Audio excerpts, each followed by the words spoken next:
Bismillahirrahmanirrahim. Alhamdulillahirabbil alamin wassalatu wassalamu ala asyrafil anbiya'i wal mursalin wa ala alihi wa ashabihi rasulillahi ajmain. Asyhadu an la ilaha illallah wahdahu la syarikalah wa asyhadu anna Muhammadan abduhu wa rasuluh la nabiyya ba'dah amma ba'du. 91,1 FM Radio Robbani merajut ilmu dan peradaban. Generasi Romani dimanapun antum berada serta pemirsa KMTV dimanapun antum bisa menyimak atau menyaksikan siaran kita ini. Alhamdulillah kita bersyukur kembali kepada Allah Subhanahu wa taala atas segala bentuk nikmat dan juga rahmatnya kepada kita bersama di kesempatan pagi hari ini. Kemudian salawat dan salam kepada Nabi Muhammad sallallahu alaihi wasallam selaku uswah hasanah kita.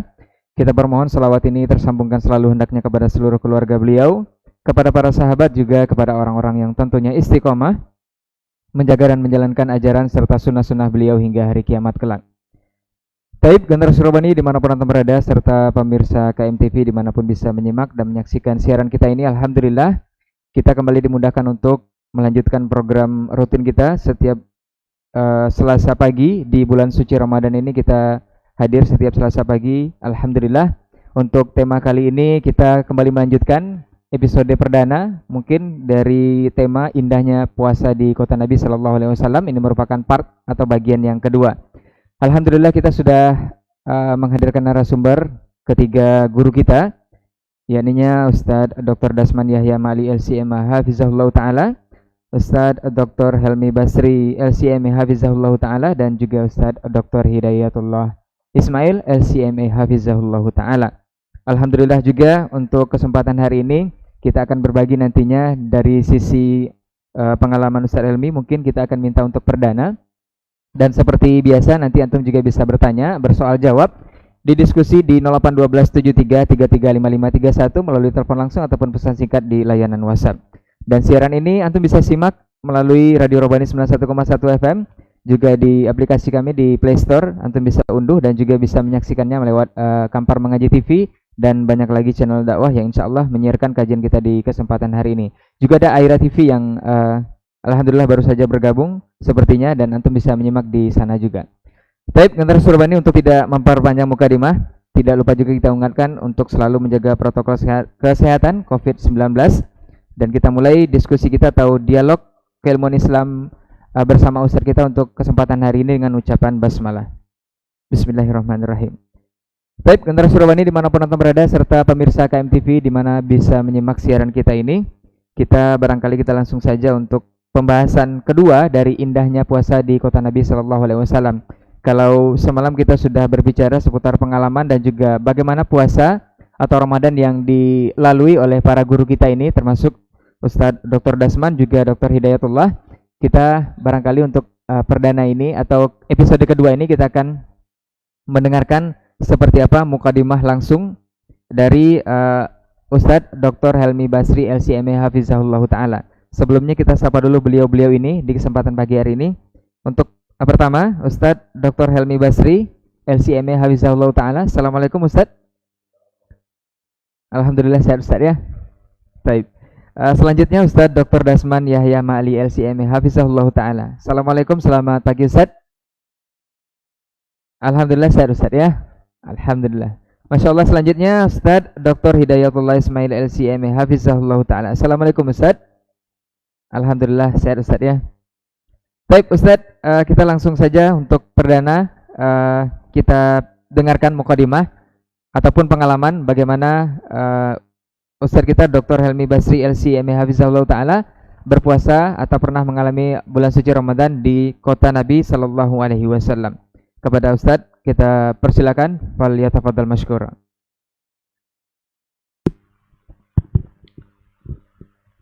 Bismillahirrahmanirrahim. Assalamualaikum warahmatullahi wabarakatuh. Waalaikumsalam warahmatullahi wabarakatuh. Innal hamdalillah nahmaduhu wa nasta'inuhu wa nastaghfiruh wa na'udzu billahi min syururi anfusina wa min sayyiati a'malina. May yahdihillahu fala mudhillalah wa may yudlilhu fala hadiyalah. Asyhadu an la ilaha illallah wahdahu la syarikalah wa asyhadu anna Muhammadan abduhu wa rasuluh. La nabiyya wa la rasulah ba'dah.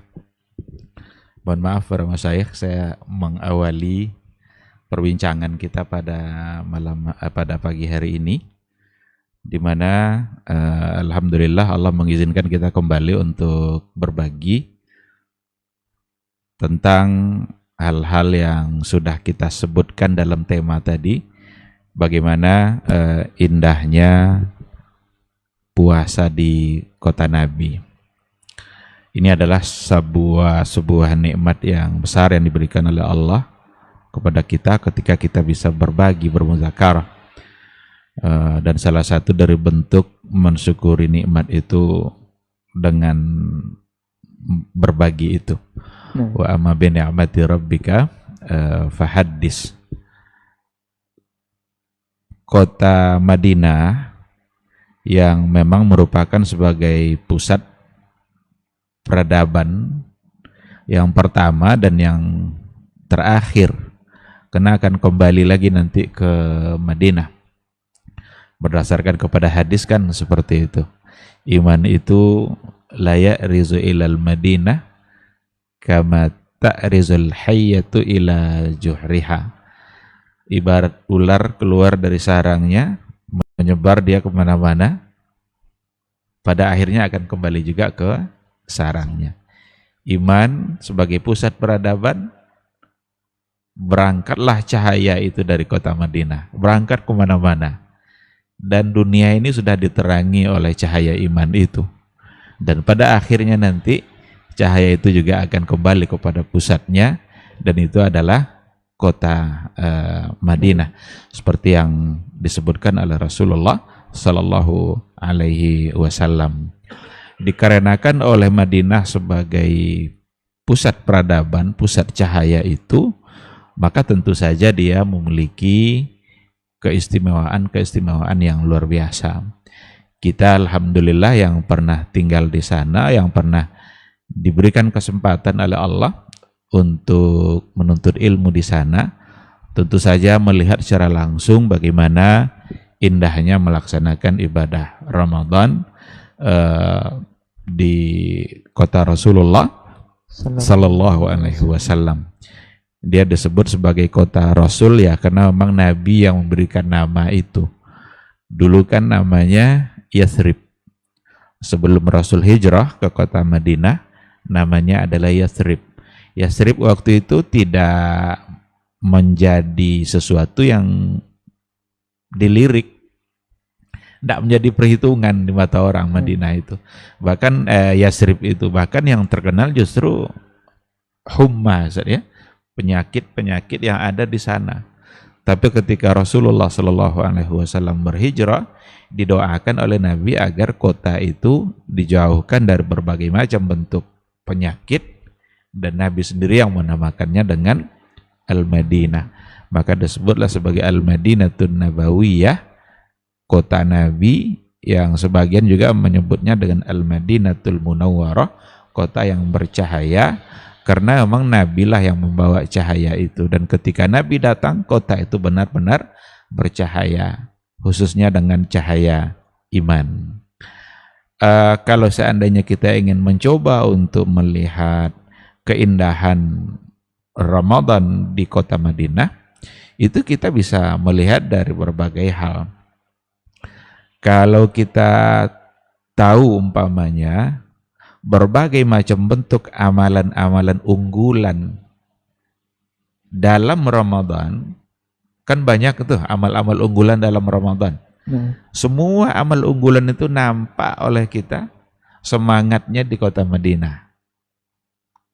Amal unggulan itu ya seperti bagaimana memperbanyak sedekah, bagaimana berpuasa, bagaimana kita harus senantiasa membaca Al-Quran, bagaimana yang lainnya. Jadi nampak di kota Madinah itu semangat itu semua.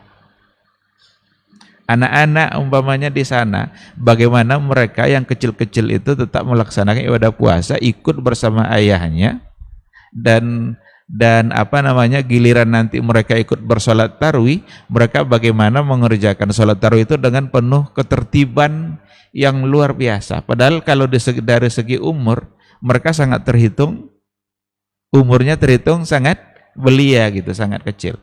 Tapi semangat untuk melaksanakan ibadahnya itu, karena dia mendapatkan bimbingan yang luar biasa dari ayah mereka, dari orang tua mereka. Nah, di sini juga akan menjadi pelajaran penting tentu saja bagi kita. Bagaimana orang tua memberikan bimbingan kepada anak-anaknya dalam hal ini, mengerjakan puasa, kemudian mengerjakan tarawih, ibadah yang memang itu hanya ada di dalam bulan Ramadan. Karena tarawih tidak ada di luar Ramadan. Tak jarang itu kita lihat anak-anak di mana mereka yang sangat kecil-kecil itu tetapi mampu mengikuti tarawih yang begitu lama, karena di sana kan sudah biasa itu kan, 1 juz 1 malam itu memang dari dulu sudah dilakukan seperti itu. Tapi yang kecil-kecil tadi, sini ayahnya tinggi, ada dia kecil nimbrung di antara yang besar-besar. Tapi dia bisa mengikuti itu sampai selesai. Bahkan ada di antara yang pernah juga kita lihat dan kita tahu, ada mungkin dari segi fisik dia cacat dia, mungkin cara berdirinya dia agak susah gitu. Tapi dalam ibadah tarawih itu dia bisa mengikutinya sampai selesai. Nah, ini sesuatu yang tentu saja harus menjadi pelajaran bagi kita bersama. Semangat membaca Al-Quran umpamanya. Kita kalau sudah masuk bulan Ramadan dan masuk kita ke Masjid Nabawi, tidak ada tiang di Masjid Nabawi kecuali di situ ada orang-orang yang sedang membaca Al-Quran. Lewat di bagian mana kita di Masjid Nabawi, di situ akan kita lihat bagaimana kita harus mengambil semangat itu. Kita harus belajar dari mereka semangat di dalam membaca Al-Quran. Yang alhamdulillah di kita pun insya Allah, karena iman itu sudah menyebar dari sana kemana-mana, dan itu insya Allah akan sampai ke kita. Kita juga sudah mulai melihat bagaimana para remaja, para pemuda di masjid-masjid kita yang memang sudah menjadikan Al-Quran itu sebagai kebiasaan bacaan dia, dan itu harus dipertahankan. Kalau masih kurang harus ditambah. Bagaimana bacaan andalan kita memang baik dalam Ramadan maupun di luar Ramadan. Kalau dalam Ramadan tentu akan harus lebih lagi. Kita menjadikan bacaan utama itu adalah Al-Quranul Karim. Karena salah satu dari andalan amal unggulan dalam Ramadan ini, salah satunya adalah bacaan Al-Quran. Jibril aja turun kepada Nabi Muhammad kalau bulan Ramadan itu dua kali Ustaz ya. Kalau yang lain mungkin sekali-sekali saja dia menghatamkannya, tapi kalau pas di terakhir Nabi kalau nggak salah itu ya Ramadan terakhir dari kehidupan Nabi itu malah beliau 2 kali bersama Jibril. Jadi persoalan tadarus membaca Al-Quran itu maksudnya sangat dianjurkan. Tinggal lagi mungkin caranya yang harus kita, jangan sampai ini menjadi ajang untuk untuk menyebabkan kita melakukan hal-hal yang justru yang bisa saja dianggap tidak baik dalam pandangan agama. Ada orang semangatnya tadarus memang, baca Quran memang, tapi remaja-remaji berkumpul laki-laki perempuan yang sama-sama membaca Al-Quran, yang akhir-akhirnya mungkin saja akan tergiring untuk melakukan hal yang tidak sekedar membaca Al-Quran. Jadi agama ini menjaga, memberikan batasan agar kita tetap menjadi baik. Jadi tidak boleh kita campur-campurkan bainal haqqi wal batil, antara hak dengan yang batil. Kita bertadarus, fokus pada tadarusnya. Membaca Al-Quran, ya membaca Al-Quran. Tidak kita ikutkan dengan hal-hal lain yang mungkin saja akan menimbulkan sesuatu yang bersifat dosa. Dan itu semaksimal mungkin harus kita jaga batasan seperti itu, supaya pahala yang didapat kita tidak diikutkan dengan mendapatkan kesalahan-kesalahan yang lain. Kita lihat umpamanya salah satu dari amal unggulan di Ramadan itu adalah i'tikaf. Kita lihat bagaimana di kota Nabi, di Masjid Nabawi dan juga di Masjidil Haram, bagaimana penuh oleh orang-orang yang mengikuti ibadah ibadah i'tikaf. I'tikaf itu akhir-akhir ini di kita itu memang sudah menjadi sesuatu yang dihidupkan kembali. Kalau dulu kita bisa anggap i'tikaf itu dalam pandangan orang di kita itu sebuah memang sunnah yang sudah ditinggalkan gitu. Bahkan ketika ada orang yang berada di masjid itu dianggap sesuatu yang agak aneh gitu. Kok tidur tidak pulang-pulang ada di masjid? Karena mungkin tidak tahu mungkin gitu ya. Padahal i'tikaf itu sendiri salah satu dari amalan sunnah, amalan yang sebagai amal unggulan yang ada dalam bulan Ramadan, dan dilakukanlah itu di Masjid Nabawi, di Masjidil Haram. Karena memang dulu bahkan Rasul mengajak istrinya juga untuk beriktikaf di Masjid Nabawi. Dan itu memang natural begitu aja tanpa kepanitiaan bagaimana gitu, sehingga kita tidak perlu mengkhawatirkan bagaimana cara bersahur, bagaimana cara berbuka. Kalau di kita mikir-mikir kan, kalau seandainya kita ikut i'tikaf nanti sahurnya gimana? Nah, sehingga diperlukan adanya kepanitiaan, bahkan nyumbang agar nanti bisa berbuka dan bisa bersahur. Kalau di sana, masya Allah. Jadi semangat untuk berbagi. Nah, karena tadi kan salah satu dari amal unggulan dalam berpuasa itu sedekah. Bagaimana Rasul menyebutkan dalam hadisnya, orang yang memberikan perbukaan bagi dia yang berpuasa, dia mendapatkan pahala puasanya tanpa mengurangi sedikit pun jatah puasa orang tersebut.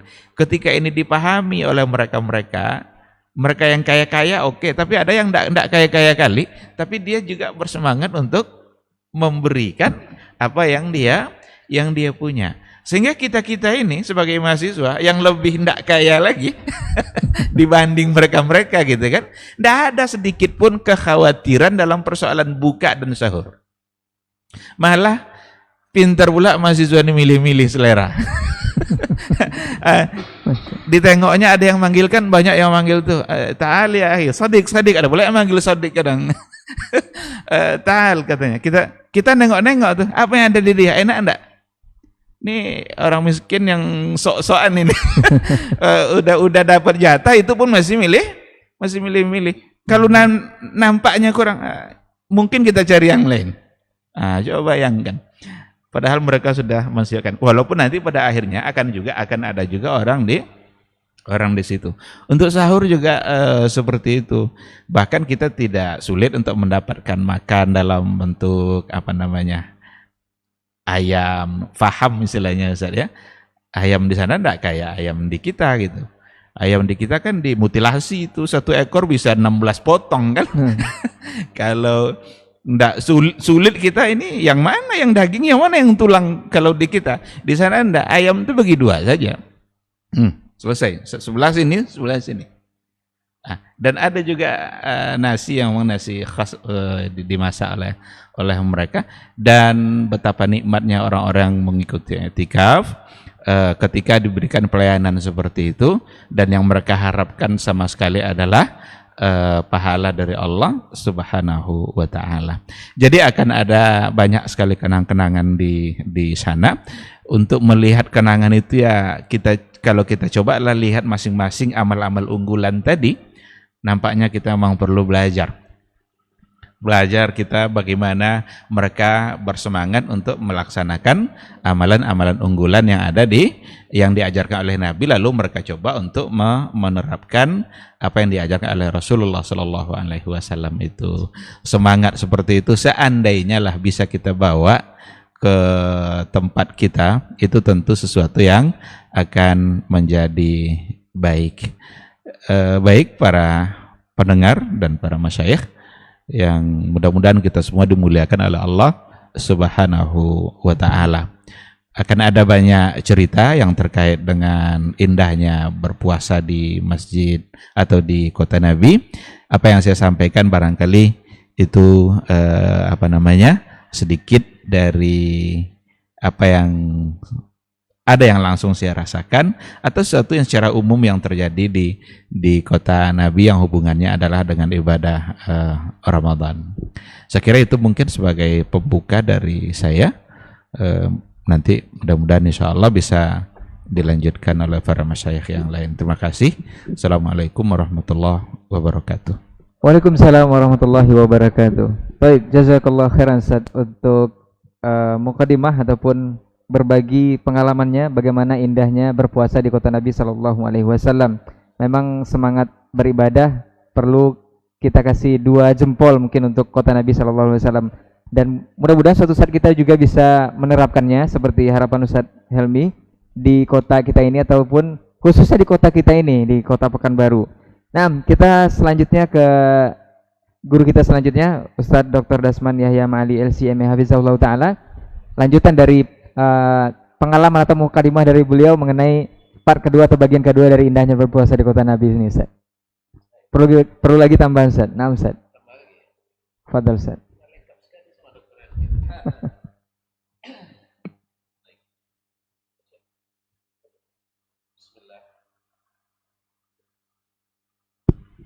Bismillah, wassalatu wassalamu ala rasulillah wa ala alihi wa ashabihi wa mawalah wa ba'd. Al-masyayikh al-afadil wal mustami'una al-akarim wal mustami'at al-karimat wal musyahidun wal musyahidat, ahlan wa sahlan wa marhaban bikum jami'an. Para masyayikh, Dr. Helmi, Dr. Hidayatullah, kemudian saudara-saudaraku di studio, para pendengar dan para pemirsa dimanapun berada, baik melalui Radio Urbani 91,1 FM ataupun channel Kampar Mengaji TV dan yang lain-lainnya. Alhamdulillah, pada pagi ini kita bisa kembali berbincang-bincang santai untuk berbagi pengalaman, karena seperti kata orang bijak, pengalaman itu adalah guru yang terbaik, apalagi kalau itu didukung dan disokong oleh ilmu yang berbuah iman serta amal yang saleh, yang mana puasa adalah hasil tertinggi daripadanya. Ilmu melahirkan keyakinan, keyakinan melahirkan amal saleh, dan amal saleh inilah yang berbuat takwa, yang dengannya puasa itu diwajibkan Allah Subhanahu wa taala, ya ayyuhalladzina amanu kutiba alaikumus shiyam kama kutiba alal ladzina min qablikum la'allakum tattaqun. Wahai orang-orang beriman, telah diwajibkan kepadamu berpuasa seperti mana telah diwajibkan kepada orang-orang sebelum kamu, agar kamu bertakwa. Mudah-mudahan perbincangan kita pagi ini mendatangkan manfaat dan diberikan rahmat serta barakat oleh Allah Tabaraka wa Ta'ala, dan dijauhkan dari hal-hal yang bermudarat ataupun dijauhkan dari kesalahan dan khilaf. Amin ya rabbal alamin. Salawat dan salam kepada Nabi alaihi salatu wassalam, karena layak sekali dan patut setiap majelis kita tak boleh luput dari salawat dan salam kepada Nabi alaihi salatu wassalam, karena itu adalah menguntungkan kita. Allah langsung ijabah dengan 10 kali salawat untuk kita. Oleh itu saya menghasung diri sendiri, kemudian para pendengar, para pemirsa, setiap nama Nabi disebut maka jangan sampai bakhil tidak mengucapkan salawat dan salam kepada Nabi alaihi salatu wassalam. Para pendengar, para pemirsa dan saudara-saudaraku yang ada di studio, tadi Dr. Helmi jazahullahu khairan wa hafizahullah ta'ala wa matta'ahu bis sihhati wal afiyah, pada kesempatan ini telah memulai dengan keutamaan kota Madinah yang merupakan ma'rizul iman, kota tempat berlindungnya iman. Bahkan beliau menggambarkan adalah kota dari pancaran cahaya iman. Darinya memulai dan akan kembali kepadanya. Nabi SAW dalam hadis riwayat Imam Al-Bukhari mengatakan, innal iman la ya'rizu ilal madinati kama ta'rizul hayyatu ila juhriha. Iman itu akan kembali ke Madinah sebagaimana seekor ular kembali ke lubangnya. Jadi Madinah adalah hisnun hasin lil iman, adalah benteng yang kokoh yang menjaga iman. Dan tentu saja semakin ke dalam Madinah, keimanan itu akan semakin kentara. Semakin menjauh daripadanya, maka semakin pudar pula itu cahaya. Saya selalu mengibaratkan seperti seperti hulu dan hilir sungai. Ibarat air di hulu biasanya jernih, tapi sampai di hilir tentu saja karena banyak terkontaminasi oleh sampah yang ikut hanyut dengan berbagai kotoran yang mungkin terbawa, akhirnya tentu saja akan terjadi beda antara yang di hulu dengan di hilir. Demikian juga dengan Islam yang hulunya adalah di Madinah An-Nabawiyah.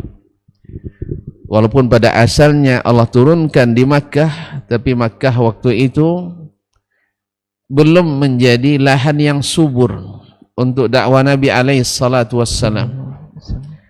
Tapi Nabi alaihi salatu wassalam tidak kendur dan tidak mundur. Selama Allah masih memerintahkan, beliau bertahan di Makkah. Bahkan dakwahnya di Makkah lebih lama daripada dakwahnya di Madinah. Akhirnya beliau dengan terpaksa, sebenarnya bukan terpaksa, atas perintah dari Yang Maha Kuasa, diizinkan untuk hijrah ke Madinah setelah ditempa dengan berbagai ujian yang kalau diujikan kepada sebagian kita mungkin kita akan mundur. Kalau istilah dai sekarang menggantung sorban, ya, kalau pemain menggantung sepatu. Tapi Nabi alaihi salatu wassalam tak pernah berputus asa. Hanya beliau pindah ke Madinah, Thayyibatut Thayyibah, kota yang baik, kota yang suci, kota yang penduduknya orang-orang yang dipuji oleh Allah Subhanahu wa taala dalam banyak ayatnya. Mereka lah yang telah diridai Allah. Mereka lah yang menjadi ansarullah wa ansaru Rasulillah sallallahu alaihi wasallam. Mereka lah yang mempedulikan dan menjadi penopang dakwah utama. Bahkan mereka memikirkan Nabi lebih daripada memikirkan diri sendiri. Memikirkan pergaulan dakwah Islam lebih daripada mengembangkan usaha mereka. Nah, disinilah anak-anak keturunan mereka, orang Ansar dan Muhajirin yang masih menetap di Madinah, alhamdulillah mewarisi sebagian besar dari sifat-sifat pendahulu tersebut. Karena Nabi SAW mengatakan bahawa Madinah sepanjang masa akan menjadi ma'rizul iman, akan menjadi benteng yang kokoh bagi as-sunnah an-nabawiyah. Oleh itu seperti yang digambarkan oleh Dr. Helmi tadi dan juga dalam pertemuan kita sebelumnya, bahwasanya Madinah masih sangat layak untuk dijadikan sebagai percontohan berdasarkan pengalaman yang kami yang tidak terlalu lama tetapi sangat berkesan dan ingin berlama-lama. Cuman karena visa yang terbatas susahnya, sehingga kita harus angkat tas dan meninggalkan kota tersebut. Padahal kita ingin seperti kata Nabi alaihi salatu wassalam, wal madinatu khairul lahum law kanu ya'lamun. Madinah itu lebih baik bagi mereka kalau mereka mengetahui.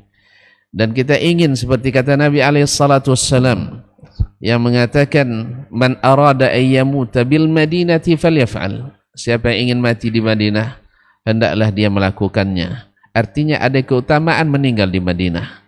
Kita ingin seperti apa yang dikatakan Nabi alaihi salatu wassalam, man sabar ala la'wa'il madinati wa shiddatiha kuntu lahu syafi'an yaumal qiyamah. Siapa yang sabar atas penyakit dan kerasnya hidup di Madinah, maka aku akan memberikan syafaat baginya pada hari kiamat. Dan masih banyak lagi keutamaan yang lain.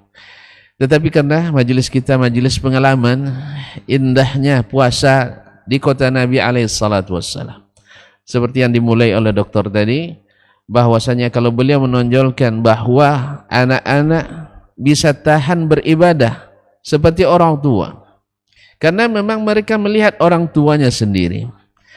Dan ada beda, anak-anak kita mungkin hari ini sebagian besar ikut ke masjid tarawih, tetapi dibiarkan bebas di belakang, tidak bersama orang tuanya. Tapi kalau di kota Nabi, selain karena tidak mungkin dilepas sendiri, tetapi mereka ingin mengajarkan sehingga anak-anaknya dibawa bersama mereka, satu saf dengan mereka, sehingga mereka melihat langsung orang tuanya. Bila orang tuanya selesai, baru dia selesai. Tapi bila orang tuanya tahan, dia bertahan. Subhanallah. Sampai solat malam sendiri pun. Ya, di 10 malam terakhir mereka salat sampai tarawih di awal ini, kemudian ada qiyamu tahajud, yaitu dimulai dari jam 1 dan selesai biasanya jam 3, jam 3.30. Masih banyak anak-anak yang ikut. Subhanallah. Dan kemudian ada lagi hal yang menonjol yang kita lihat, bahwa mereka selesai solat subuh berjamaah, masing-masing mengambil mushaf atau membaca zikir pagi, bukan mencari tempat untuk asmara subuh. Dan ini kaum muslimin dan muslimat yang tidak terlihat, dan kalaupun ada pasti akan dicegah, karena ada hayatul amri bil ma'ruf wan nahi anil munkar, atau yang disebut dalam istilah fikihnya lembaga hisbah, di mana kerjanya adalah mencari pelanggaran-pelanggaran yang terjadi dan langsung ditangani, dan ini melalui instansi resmi oleh pemerintah kerajaan Arab Saudi. Walaupun hari ini karena tekanan dunia internasional, lembaga ini mungkin diperlemah, tetapi walaupun secara lembaga lemah, tetapi secara personal, alhamdulillah penduduk Madinah sangat sensitif dengan yang namanya kemaksiatan. Bahkan pelaku maksiat sendiri, ini seperti yang kita sering saksikan Ustaz ya, di taksi, sopir-sopir taksi misalnya. Ya, bila mereka kita tegur, misalnya menghidupkan lagu di dalam mobilnya, kita tegur, alhamdulillah mereka bisa langsung matikan. Dan hampir tidak ada bantahan, hampir tidak ada. Walaupun ada sekali-sekali mereka membantah, halal ya Syekh katanya. Ya, ada yang mengatakan halal, Syekh fulan yaqul halal misalnya, ada, tetapi ini jarang. Ini jarang. Walaupun mereka terhitung orang jahil dari sisi ini, tetapi ketika mendengarkan, kalau kita berikan hujjah dengan Al-Quran dan hadis Nabi alaihissalatu wassalam, mereka cepat kembali. Kemudian di antara kita yang kita lihat, ikhwani fillah, kalau tadi disebutkan bahwa dorongan imanlah yang membuat mereka berlomba-lomba. Nah, satu hal yang menonjol saya lihat, bahwasanya seluruh anggota keluarganya dilibatkan, Ustaz. Ya, dilibatkan. Misalnya dia pasang supro untuk memberikan perbukaan kepada orang, dari anak yang paling kecil sampai datuk-datuknya ikut melayani. Dan mereka subhanallah takkan makan kecuali orang sudah dapat makan semua. Ya, mereka mendahulukan, karena memang ada kaidah saqil qaumi akhiruhum. Orang yang memberi makan dan minum orang lain terakhir makannya. Memang agak kontras juga dengan budaya kita, khususnya budaya Sumatera, ya, bahwasanya tuan rumah yang mulai makan dulu. Saya tidak tahu apa latar belakangnya, tapi saya mereka-reka supaya tamu nyaman menyantap. Karena memang dulu orang di orang di negeri kita ini mungkin banyak dulu menyimpan barang-barang tak baik, racun ya, sehingga ada kecurigaan. Nah, inilah kecurigaan ini tidak ada di sana, alhamdulillah. Karena apa? Karena al-aslu fihim al-amanah, hukum asalnya adalah amanah, sehingga apapun yang diserahkan, apapun yang diberikan, kita tak perlu ragu memakan. Beda memang di negeri-negeri sebagian daerah, kalau kita datang selalu diwanti-wanti, hati-hati makan di tempat itu, hati-hati makan di tempat itu. Ini alhamdulillah tak ada atau hampir tidak ada di seluruh negeri di Arab Saudi, apalagi di kota Madinah. Antum diberikan makan, insya Allah makan aja lah, insya Allah pasti, insya Allah aman daripada ini. Ini pada umumnya tidak ada ada was-was dan tidak ada khawatir ketika mengkonsumsi apapun makanan. Dan hebatnya lagi mereka kaum muslimin, walaupun mungkin bagi kita agak susah diterapkan, mereka itu sambil makan dengan kita, mereka yang suwirkan dagingnya diserahkan ke kita. Bahkan kalau boleh mereka yang suapkan ke mulut kita. Begitu khidmat yang diperlihatkan. Mungkin bagi kita ini agak aneh ini, apalagi kalau yang depan itu orang. Saya pertama kali makan bersama itu, Ustaz, mohon maaf nih, ya mohon maaf, dapat pula orang yang warna kulitnya lebih dari hitam pula daripada saya. Nah, orang Afrika. Kemudian pas makan tak basuh tangan dia. Habis itu ambil daging kasih sama kita. Tapi subhanallah, dengan penghormatan, untuk menghormati orang ini, saya makan juga. Dia sendiri kok makan, tak apa-apa. Ini saya makan. Ini lagi pun sudah bersih kan, dia dari tadi makan kan. Allah musta'an. Kemudian anak-anaknya dilibatkan. Ada lagi hal yang menonjol. Kaum muslimin dan muslimat yang dirahmati Allah, mungkin kita, anak-anak muda kita, bila ada orang tuanya yang sakit, mungkin mereka malu mendorongkan kursi rodanya ke masjid. Tapi di situ subhanallah, mereka berlomba-lomba, anak-anak laki-lakinya mendorong kursi roda untuk orang tuanya agar datang ke masjid. Baik di Masjid Nabawi itu banyak sekali, apalagi di masjid-masjid yang lain. Dan subhanallah, anak-anaknya senantiasa diajarkan untuk menghormati orang tua. Mereka selalu mendahulukan ayah dan ibunya daripada diri mereka sendiri. Bahkan ada di antara dosen kami, Ustaz, mungkin antum masih ingat juga, profesor, kita sering berbuka di rumahnya, pernah dimarahi oleh ayahnya, dia profesor, dirotan sama ayahnya, tapi subhanallah tidak ada merubah wajahnya. Kan dia tahu orang tua itu adalah di atas kita segalanya. Walaupun dia menyakiti kita, kita tidak boleh menyakitinya. Ini yang tertanam di dalam hati anak-anak di kota Nabi SAW pada umumnya. Ma'asyiral kiram, para pendengar, para pemirsa yang dirahmati Allah SWT, dan Nabi SAW yang mengingatkan khairukum li ahli wa ana khairukum li ahli. Saya sebaik-baik kalian adalah yang terbaik kepada keluarganya, dan saya adalah yang terbaik kepada keluargaku.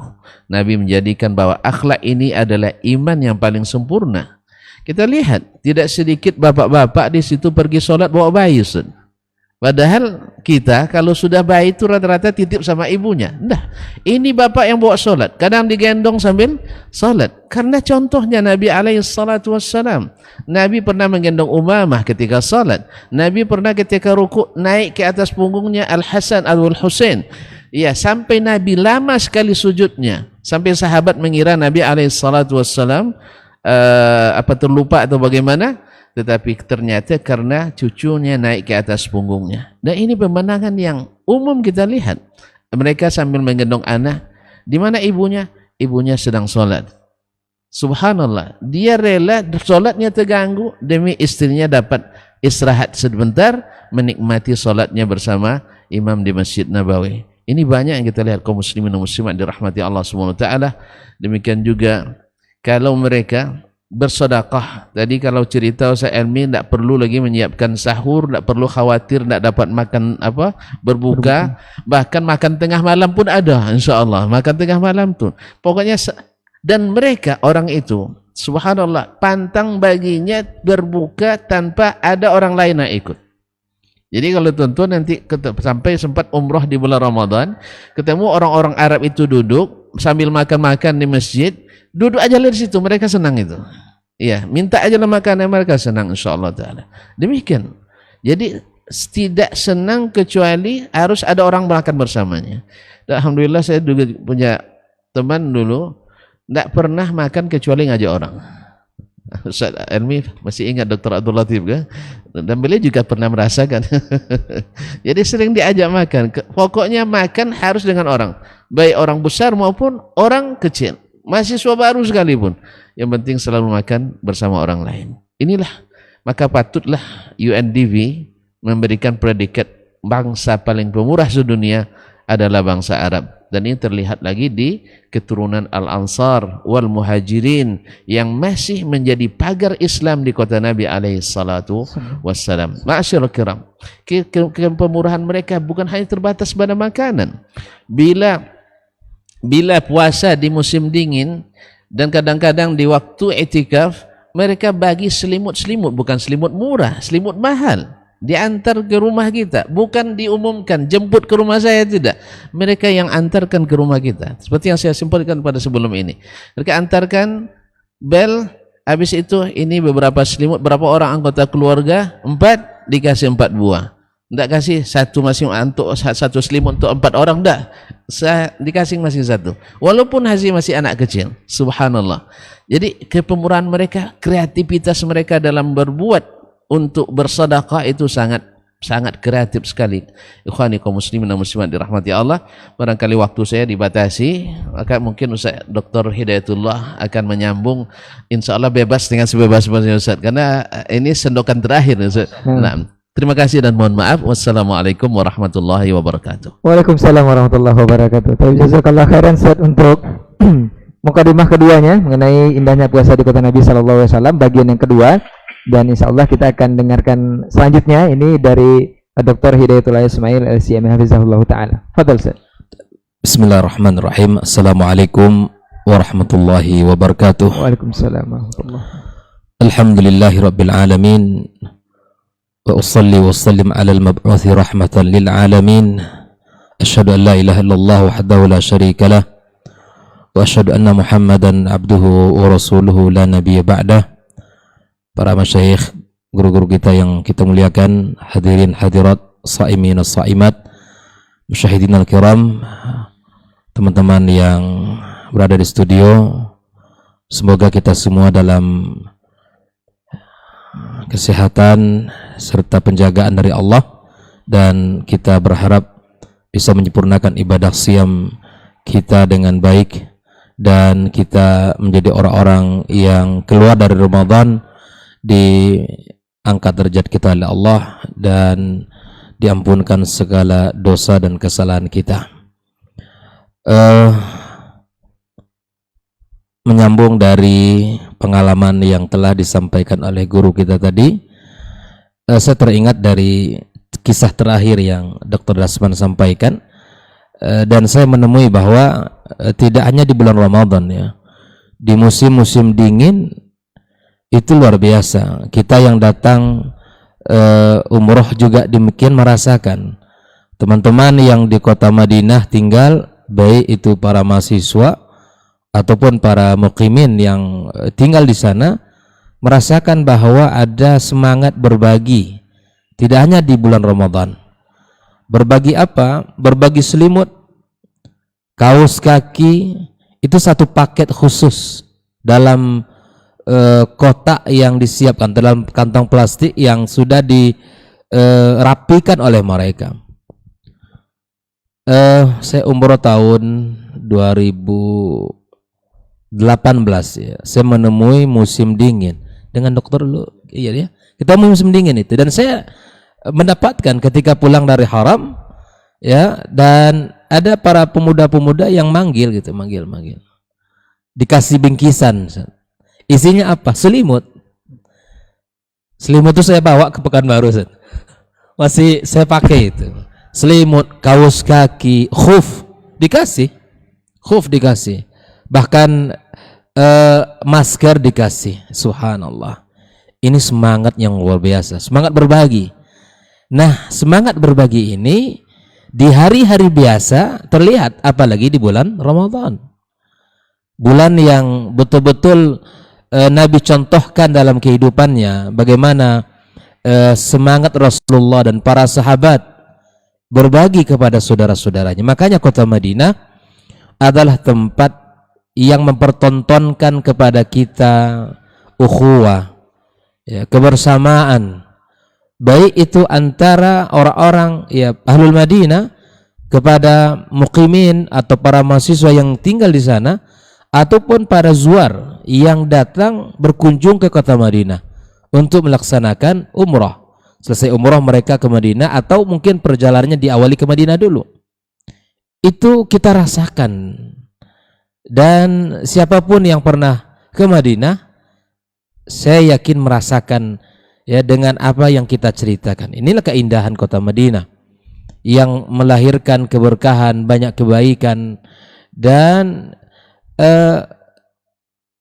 tidak ada detik dan waktu yang kita lewati kecuali kita merasakan keindahan di kota Madinah. Apalagi beribadah kepada Allah Subhanahu wa taala dan kita merasakan bagaimana syariat itu diaplikasikan di sana. Ya, saya pengalaman pertama memang ketika ke Madinah, ya kita merasakan betapa nyaman di kota Madinah. Betapa perasaan kita itu tenang di kota Madinah. Ya, antum kalau berjalan ya sendirian insya Allah tidak akan ada yang ngompas gitu. Tidak seperti di tempat-tempat atau di negeri sebagian kaum muslimin. Atau mungkin bawa uang yang begitu banyak, satu tas antum bawa Ustaz, ya berjalan. Saya yakin kita merasa jauh lebih aman, nyaman gitu. Enggak takut untuk ditodong atau untuk dirampok, enggak. Perasaan aman itu. Itulah kota Madinah. Nah, pada kesempatan ini saya ingin coba melihat satu sisi dari keindahan kota Madinah, yaitu berpuasa di sana, khususnya di bulan suci Ramadan, di mana seriusnya para pengurus masjid, kalau bahasa kita pengurus masjid, ya berkhidmat kepada jamaah, berkhidmat kepada kaum muslimin, kepada saimin dan kepada seluruh orang yang ada di masjid. Serius mereka di dalam memberikan kenyamanan dalam beribadah. Mulai dari karpet yang ribuan lembar di Masjid Nabawi itu yang harus disiapkan, dibersihkan. Ya, mulai dari air zam-zam yang sampai ratusan ton air zam-zam yang disediakan oleh mereka dalam Masjid Nabawi itu dibersihkan, diganti gelas-gelas yang kotor. Makanya ini sering terjadi. Ya sekali ada yang dia kalau kita ke sana itu, mudah-mudahan tim Radio Robani bisa berangkat atau teman-teman di KMTV bisa kita bersama umroh bareng gitu kan, bersama para masyayikh. Nah kita di sana itu di termos apa namanya? Ya itu di situ ada dua galon ya. Di situ ada kiri ada kanan, Ustaz. Ya, kalau yang bersih sebelah kanannya. Nah ini sering terjadi karena mungkin tidak tahu bahwa setelah minum ditaruh kembali di situ. Padahal ya kalau sudah minum ya taruh di sebelah kirinya. Ada tulisan memang ya, tapi terkadang kita jarang memperhatikan sehingga salah begitu. Dan di situ juga diberikan label ini air yang dingin dieskan gitu. Ada yang suam air yang masya Allah enak di kerongkongan.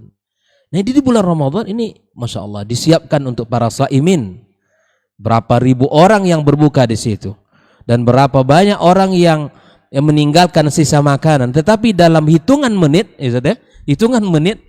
itu para petugas haram ya, para orang-orang yang bekerja di haram itu dengan cepat tangkas ya, mereka merapikan.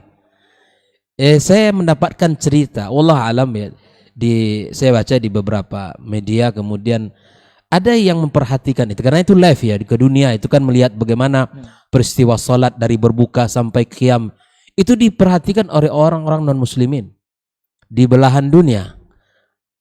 Dan ada yang memperhatikan betapa rapinya kaum muslimin, betapa bersatunya mereka dengan sebuah komandan ya. Azan apabila sudah dikumandangkan maka semuanya berbuka. Itu syariat kita mengatur begitu. Inilah persatuan kaum muslimin yang mengajak kita kepada syariat ini. Makanya kalau kita berpegang teguh kepada syariat, bersatu umat ini ya. Taat dan patuh kepada ajaran Allah Subhanahu wa taala. Mereka makan setelah azan, minum itu kan di Masjid Nabawi itu, menikmati hidangan Masjid Nabawi. Dan orang-orang yang berkhidmat untuk para shaimin memberikan makan-makan yang terbaik ya, seperti yogurt ada gahwa. Dan kalau teringat gini kan siang hari nggak enak juga ngomongin gahwa. Ada zabadi, masya Allah. Ini makanan-makanan sehat. Ada rutab, ada kurma, ada roti dari gandum, luar biasa. Makanan-makanan sehat yang dihidangkan oleh para muhsinin untuk kaum muslimin di Masjid Nabawi. Nah, setelah makan mereka dalam hitungan beberapa menit saja, ya sudah bisa dikirakan itu. Memang diberi jeda, Ustaz. Nah, ini juga pelajaran mahal untuk kita para pengurus masjid gitu.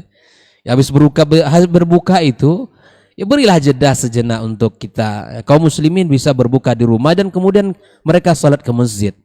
Jangan buru-buru. Biarkan mereka dulu habiskan kolak 1 piring di rumah gitu kan. Ini kolak belum selesai, orang sudah sholat di sana. Belum lagi nanti mungkin tajdidul wudu, ya. Butuh waktu. Yang dibaca nanti di sana inna a'tayna, ya sudah. Selesai salat kita baru tiba di masjid. Oleh itu ikhwan, ya, jadi pemandangan indah di Masjid Nabawi yang bersatu, rapi, kemudian mengikut kumandang azan, komando, ya. Maka itu tidak jarang ternyata orang-orang non-muslim melihat keindahan itu, jadi tertarik mereka untuk masuk Islam. Ini agama bukan agama sembarangan. Ini bukan buatan manusia. Bagi orang yang mencari kebenaran, Allah berikan kepadanya. Ya. Walladzina jahadu fina lanahdiyannahum subulana. Begitulah Islam ini, subhanallah. Agamanya indah, bersih, rapi, dan bersatu. Nah, ketika imam sudah mengatakan Allahu Akbar, antum bisa lihat sendiri itu. Nggak perlu ada orang yang harus mengatur-ngatur. Mukmin dia ngikut. Karena sudah faham saf itu harus lurus dan rapat. Dan begitulah seharusnya pelajaran untuk kita. Makanya dalam ibadah siyam, ibadah salat, semuanya memiliki nilai dan maqasid, memiliki manfaat yang itu bisa kita gunakan dalam kehidupan kita. Di keseriusan mereka para pengurus masjid atau mas'ulin di Masjidil Haram menghadiahkan atau berkhidmat untuk kenyamanan salat para jamaah di sana. Luar biasa kebersihan. Bahkan 24 jam kalau Ramadan, Ustaz, ya. Mereka ini bekerja ini luar biasa. Dari ya walaupun mereka ada sip-sipan, tapi mereka masjid betul-betul dibuka untuk kaum muslimin, ya, untuk beribadah kepada Allah Subhanahu wa taala di Masjid Nabawi. Ya, mudah-mudahan kita di antara kaum muslimin, para pendengar yang hari ini menjadi pengurus masjid, berusahalah menghadirkan masjid sebagai tempat yang nyaman dan indah untuk kaum muslimin melaksanakan ibadah salatnya. Ya, hadirkan kenyamanan, hadirkan kebersihan, hadirkan ya ramah terhadap kaum muslimin. Adapun terhadap anak-anak udah jelas tadi disampaikan dokter kita, guru kita. Jadi pengurus masjid ramah dengan kaum muslimin, ramah dengan anak-anak yang hadir ke masjid. Ya. Maka inilah yang saya rasakan dan saya saksikan di kota Madinah, betapa ya, masjid menjadi tempat kerinduan, Masjid Nabi menjadi tempat kenyamanan, menjadi tempat yang istimewa dalam hidup kita. Apalagi nanti kita bisa ya untuk qiyam dan bisa berdoa di sebuah tempat yang disebut dengan raudhah, ya, ma baina baiti wa mimbari, ya kata Rasulullah SAW, itu adalah raudhah, dan keutamaannya adalah berdoa di situ mustajab. Berkumpul kebaikan bulan Ramadan, berkumpul kebaikan tempat, berkumpul doa yang mustajab di hari-hari yang sangat mulia, di bulan yang sangat berkah. Allahu Akbar. Keindahan yang sangat luar biasa yang dirasakan ya, oleh orang-orang yang berada di sana dan orang-orang yang pernah di sana. Semoga Allah Subhanahu wa taala mengizinkan kita kembali untuk bisa datang ke kota suci Mekah, dan mengizinkan kita pula membawa orang-orang yang terkasih di antara ya, keluarga kita untuk bisa menikmati keindahan-keindahan kota Madinah, wil khusus di bulan suci Ramadan. Mungkin ini yang ya, bisa saya tambahkan nanti gitu. Wallahu ta'ala bishawab. Assalamualaikum warahmatullahi wabarakatuh. Waalaikumsalam warahmatullahi wabarakatuh. Baik, jazakallah khairan Ustaz untuk pengalaman-pengalaman dari beliau-beliau ini yang luar biasa, Masya Allah. Mudah-mudahan ini bisa menjadi tambahan ilmu dan juga inspirasi untuk semuanya untuk bisa mengaplikasikan apa yang sudah disampaikan tadi. Baik, generasi Romani dan pemirsa KMTV dimanapun nanti bisa menyimak siaran kita. Seperti biasa di sesi berikut ini atau sesi kedua ini kita akan berbagi atau bersoal jawab. Untuk antum yang ingin berdiskusi silahkan di 081273335531 melalui telepon langsung ataupun pesan singkat di layanan WhatsApp. Mungkin untuk tema ini entah akan ada bagian ketiga atau seperti apa, nanti kita akan lanjutkan bersama Ustadz nanti. Kayaknya untuk pengalaman di Kota Nabi tidak akan habis cerita untuk kita ungkapkan. Baik, sebelum sambil menunggu pertanyaan dari antum yang menyimak di kesempatan hari ini, kita bacakan dulu pertanyaan yang sudah masuk di 081273335531. Untuk pertama, bismillah, assalamualaikum warahmatullahi wabarakatuh. Ustadz dari Abu Ahmad di seputaran Tarai Bangun ingin bertanya Ustadz seputar permasalahan sholat tarawih Ustadz. Mengenai sholat tarawih yang 23 dan 11, di tempat saya itu sholat tarawihnya 11 rakaat, tetapi di akhir rakaat sholat witir itu dibaca surat dengan 3 kul sekaligus Ustaz. Kul huwallahu ahad, kul a'udzubirabbinas, dan kul a'udzubirabbil falak. Apakah ini ada sunnahnya atau sebaliknya Ustaz? Naam, jazakallahu khairan. Ustaz. Fadhal Ustaz. Bismillahirrahmanirrahim. Terima kasih atas pertanyaannya dari Abu Ahmad ya. Nah, di seputaran Tarai terkait dengan persoalan pelaksanaan tarawih dan witir yang tadi sudah dikatakan, ada yang 23, ada yang 11. Ini memang sebenarnya tidak lagi perlu menjadi bahan perdebatan ya di antara kalangan umat Islam. Karena kita menemukan pada sumber-sumber yang akurat gitu ya tentang 11 dan 23 itu. Ada buku yang sangat menarik yang ditulis oleh Syekh Atiyah Muhammad Salim terkait dengan sejarah 1000 tahun pelaksanaan tarawih ya, di Masjid Nabawi. Itu beliau kumpulkan dari segi catatan sejarahnya, mulai dari masa Nabi sampai 1000 tahun berikutnya.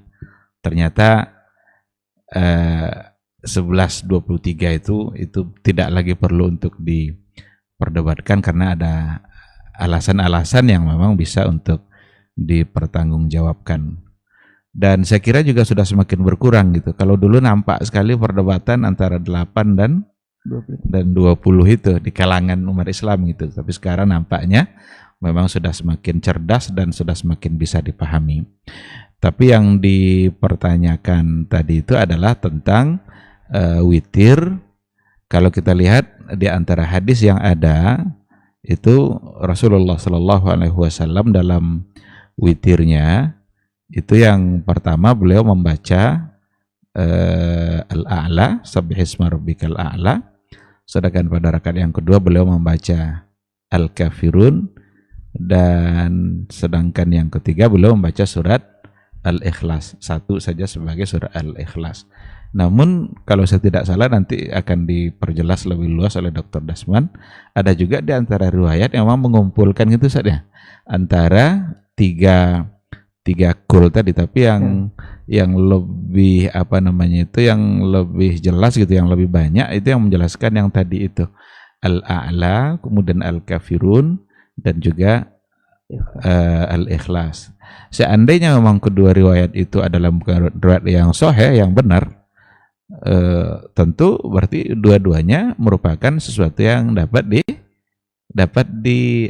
diamalkan. Kalau memang dua-duanya adalah riwayat yang sahih. Nanti mohon sama Ustaz untuk berikan penjelasan tentang kedudukan kedua riwayat itu.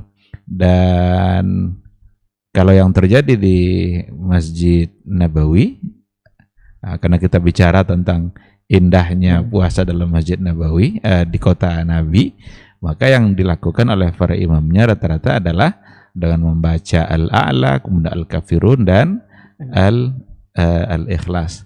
Saya nggak tahu apakah pernah dibacakan 3 kul itu, tapi dalam pengalaman saya selama berada di sana, itu memang yang 3 tadi itu yang sebagai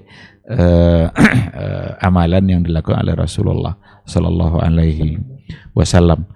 Itu mungkin untuk menjawab hal itu, mohon kepada Ustaz Dasman untuk berikan penjelasan lebih luas tentang status riwayat, apakah memang dengan ada 3 kul itu merupakan riwayat yang sahih atau seperti apa. Allah Subhanahu wa taala alam. Baik, jazakallah khairan Ustaz untuk jawabannya. Kita minta ke Ustaz Dr. Dasman untuk lebih jelas mengenai kedudukan 2 riwayat ini, Ustaz.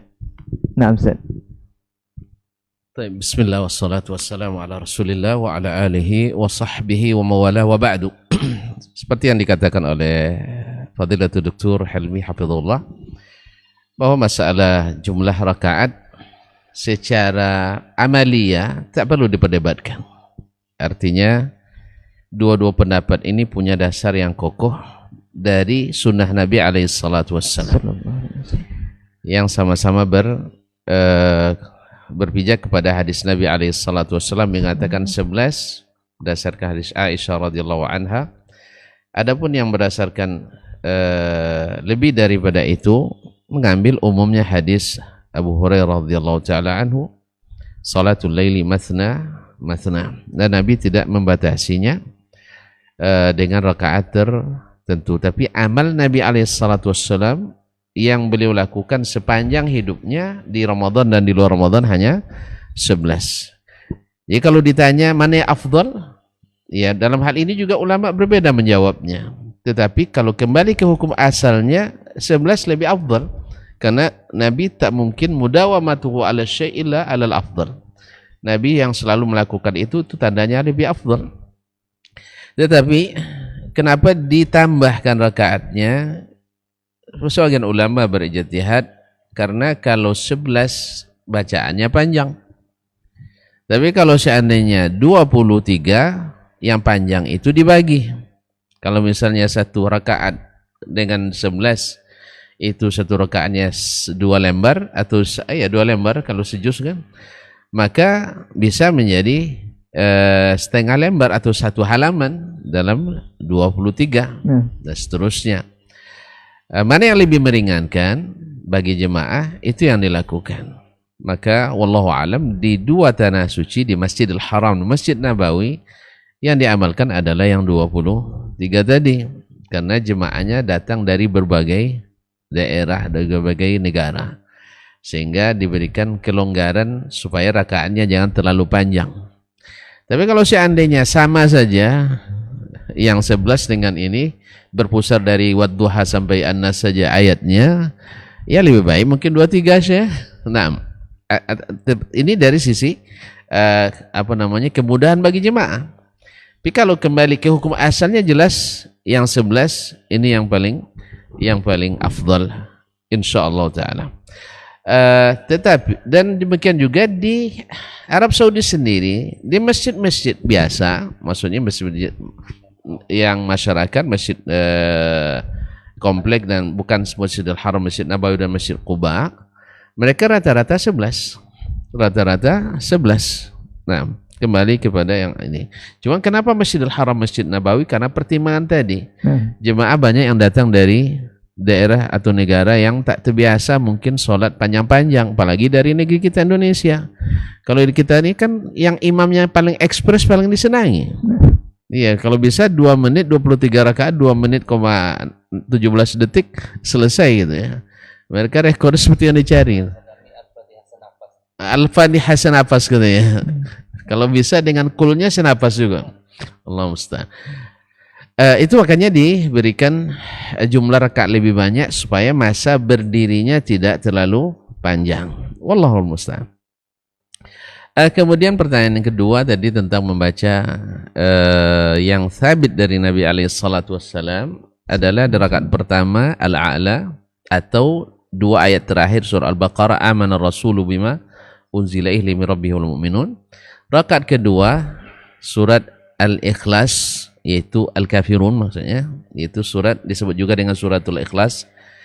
Kemudian yang ketiga adalah surat Qul huwallahu ahad itu yang sering kita sebut dengan atau yang lebih dikenal dengan suratul Ikhlas. Kalau Al-Kafirun sebenarnya disebut juga dengan surat Al-Ikhlas, tapi lebih masyhur dengan surat Al-Kafirun. Adapun membaca di rakaat terakhir Qul huwallahu ahad, Qul a'udzu birabbil falaq, Qul a'udzu birabbin nas, ini tidak mahfuz dari Nabi sallallahu alaihi wasallam, hadisnya dhaif dan bertentangan dengan hadis yang sahih bahwasanya Nabi selalu membaca Qul huwallahu ahad di rakaat ketiga.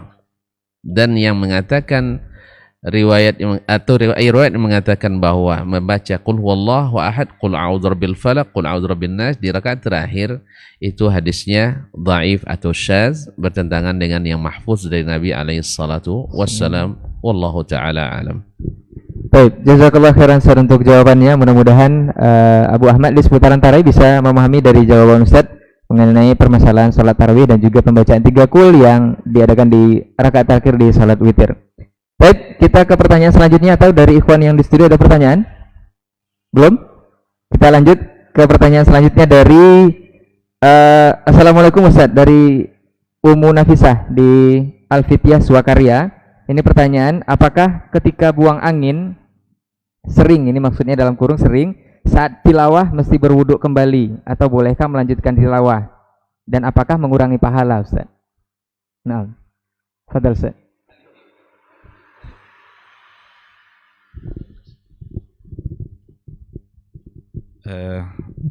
Baik, terima kasih. Terkait dengan suci yang dihubungkan dengan Al-Quran, itu sebenarnya ada beberapa permasalahan. Ada persoalan membaca, ada persoalan mendengar, ada lagi persoalan menyentuh, memegang mushaf. Dan sucinya itu juga ada beberapa kemungkinan. Ada tidak sucinya karena hadas besar, ada lagi tidak sucinya itu karena hadas kecil. Jadi memang para ulama itu mencoba untuk memberikan pembahasan secara rincian. Kalau untuk mendengar bagi yang tidak suci, itu sepakat membolehkan. Karena Aisyah radhiyallahu anha ketika dia dalam keadaan halangan, Nabi baring-baring di sampingnya, bahkan di atas pahanya, dan Nabi sambil membacakan ayat Al-Quran. Padahal Aisyah ketika itu dalam keadaan halangan. Dalam persoalan menyentuh, memegang, nampaknya memang kecenderungan mayoritas ulama itu lebih cenderung untuk mengatakan jangan. Kalau dalam bentuk menyentuhnya gitu kan. Tinggal lagi persoalan membacanya. Bagaimana membaca Al-Quran tapi dalam keadaan tidak suci. Tidak sucinya itu bisa karena tidak berwudu, atau bisa karena dalam keadaan janabah, atau dalam keadaan haid umpamanya. Ada hadis Ustaz, dia la yaqra'ul Quran al-haid gitu ya. Jangan membaca Al-Quran bagi seorang yang haid. Maka sebenarnya kalau seandainya sengaja untuk membaca dengan tujuan berta'abbud, orang-orang dalam keadaan tidak suci seperti dia haid atau hadas kecil, seperti yang tadi itu, berdasarkan kepada hadis, jika memang tujuan berta'abbud, itu sebaiknya memang dihindarkan gitu. Akan tetapi ada semacam fatwa juga, ya, dari kibarul ulama, diantaranya Syekh bin Baz juga. Kalau seandainya dia adalah seorang yang hafal Quran, lalu dia dalam keadaan tidak suci, dalam keadaan halangan, kemudian dia ingin membaca mengulang-ulang sebagai murojaah, maka ada semacam keringanan untuk dibolehkan, karena dengan tidak membaca selama seminggu atau lebih dalam keadaan haid dia, itu bisa mungkin bisa menyebabkan hafalannya tidak sabit. Ada semacam fatwa seperti itu. Tapi yang ditanyakan tadi bukan dalam hubungan kesucian itu dengan haid gitu, tapi adalah batalnya wudu disebabkan oleh keluarnya atau buang angin. Untuk kehati-hatian agar kita lepas dari semua bentuk prasangka, agar hati kita menjadi tenang, sebaiknya kita tetap mengulang wudu agar hilang prasangkaan seperti tadi itu. Karena dengan mengulang wudu itu sendiri kalau kita ulang akan menjadi pahala,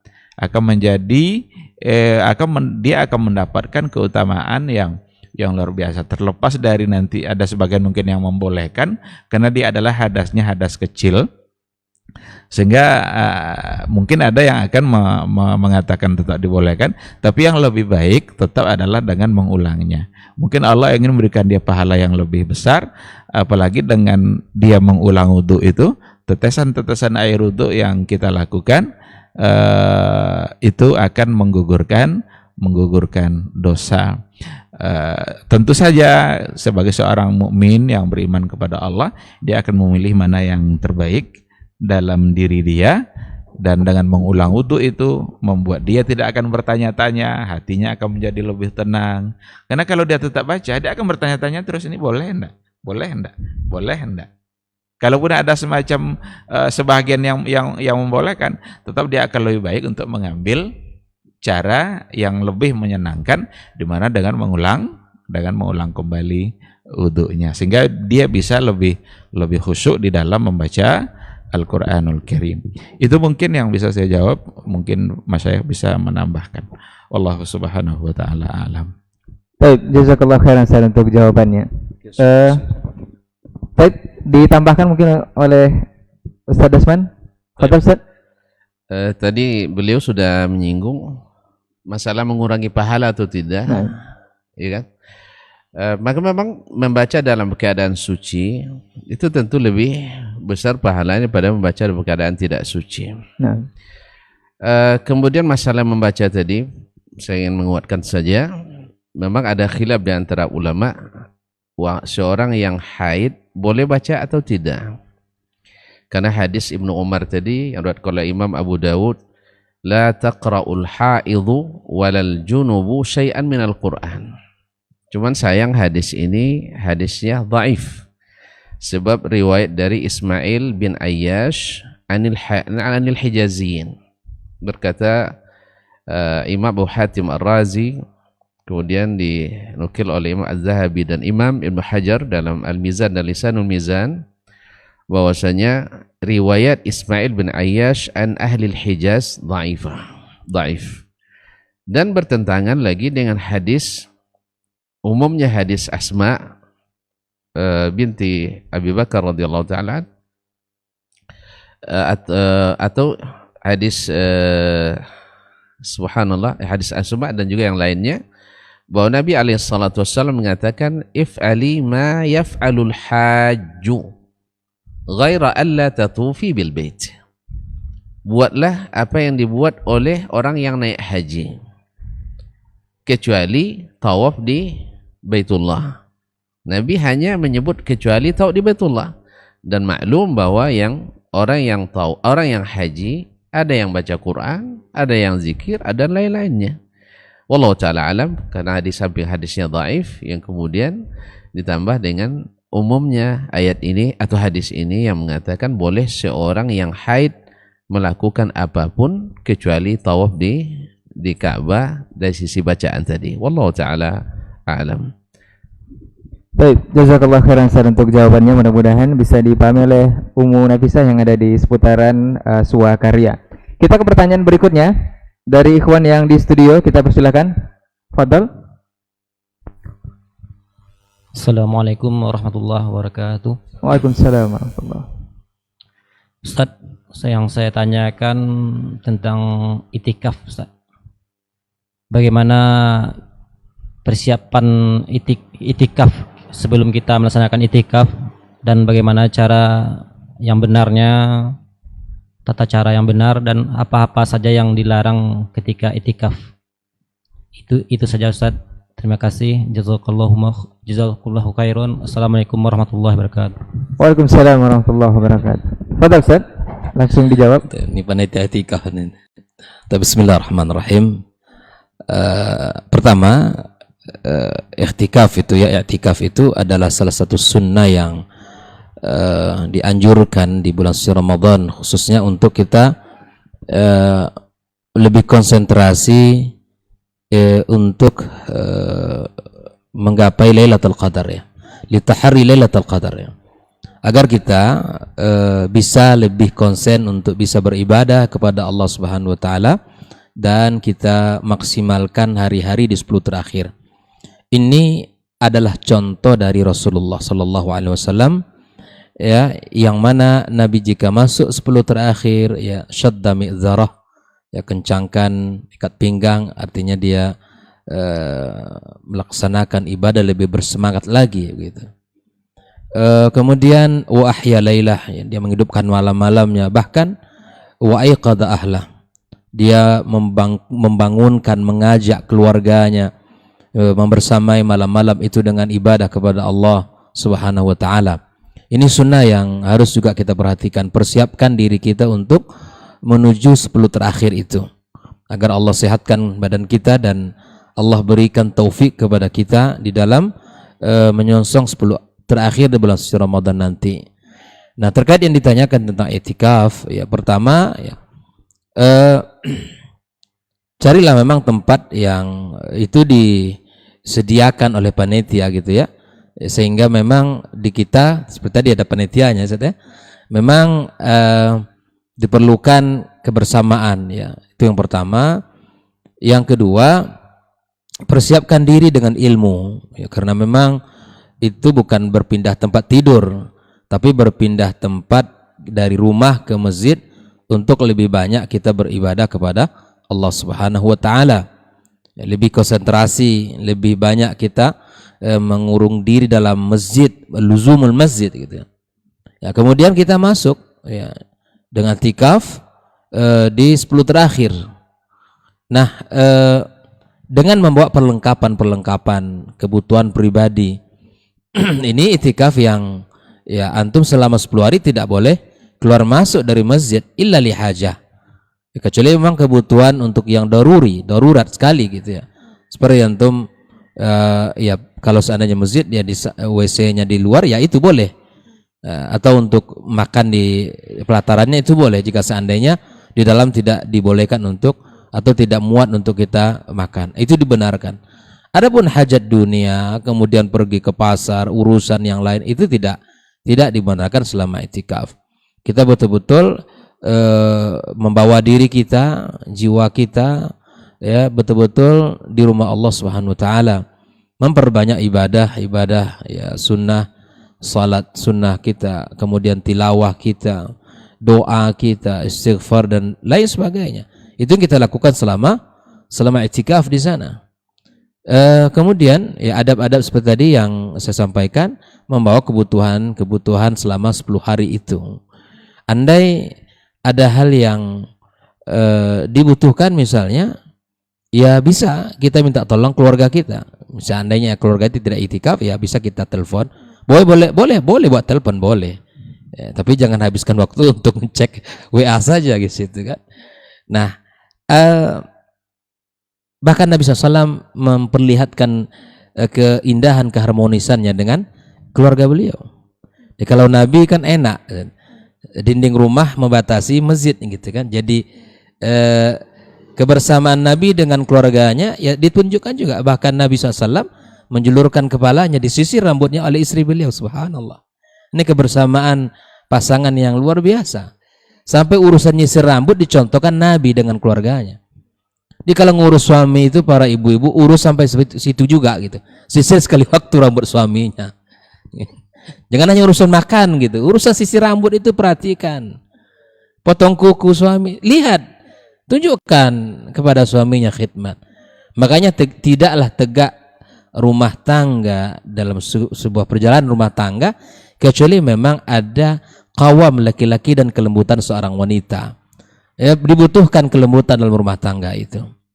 Bahkan dalam sebuah riwayat dikisahkan bahwa Rasulullah Shallallahu Alaihi Wasallam ketika dia iktikaf itu dijenguk oleh salah seorang istrinya, kalau tidak salah Sofia ya. Sofia datang hanya untuk bertemu dengan Rasulullah Shallallahu Alaihi Wasallam dan dilayani oleh Rasulullah. Sofia datang.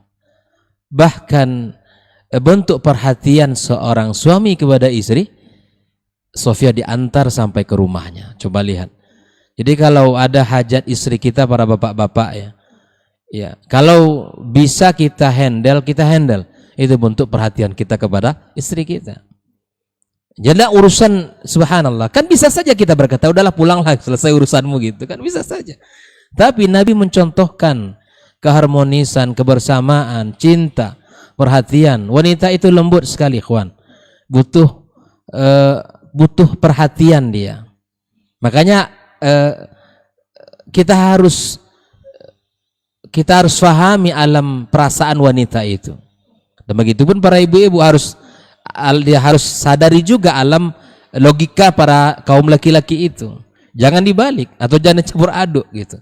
Ukurlah sesuai dengan ukurannya masing-masing. Oleh itu poinnya adalah bahwa ketika iktikaf kita luzumul masjid, kita berada di rumah Allah Subhanahu wa taala selama 40 hari dan tidak keluar kecuali pada malam takbir. Artinya besok kita hari raya, hari itu baru antum keluar dari masjid dan ya ke rumah kalau seandainya antum tidak punya pakaian yang lain untuk kita ganti, kalau enggak ya langsung salat Id di situ begitu. Maka kalau kita yang sempurna seperti ini yang afdal.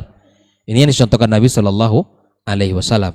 Namun bagaimana kami yang hari-hari bekerja, katakanlah orang-orang kantoran, orang-orang yang sibuk atau kerja perusahaan misalnya, yang hanya memiliki waktu malam. Akhi fillah, kalau seandainya antum memiliki waktu malam, maka lakukan juga untuk bisa melatih diri di rumah Allah Subhanahu wa taala. Karena banyak kebaikan di rumah Allah itu.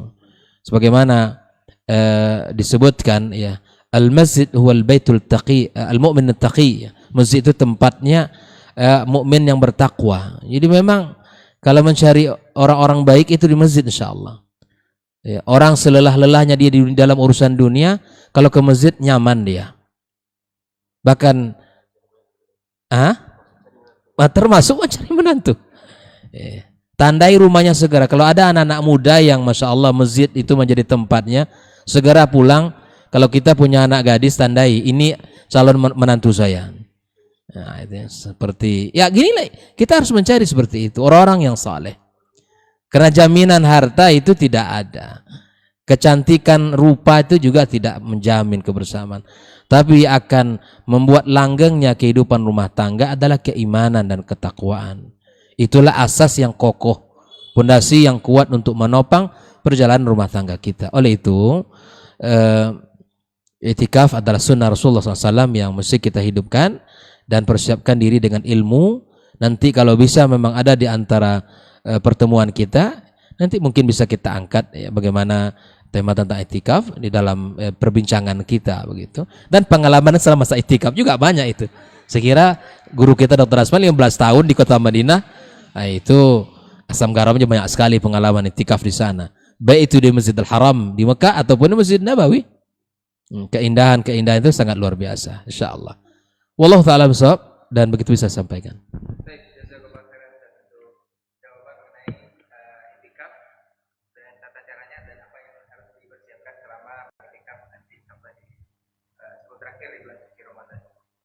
Kita ke pertanyaan selanjutnya, mudah-mudahan bisa dipahami. Kita ke pertanyaan selanjutnya dari Pontianak, Ustaz. Dari kawan kita, bismillah, apa Ustaz, Ana Abu Hafiz di Pontianak. Ustaz, bagaimana posisi kita duduk sholat witir bagi kita yang melakukan sholat witir langsung 3 rakaat? Apakah duduk tawarruk atau iftirash? Mohon penjelasannya, Ustaz. Barakallahu.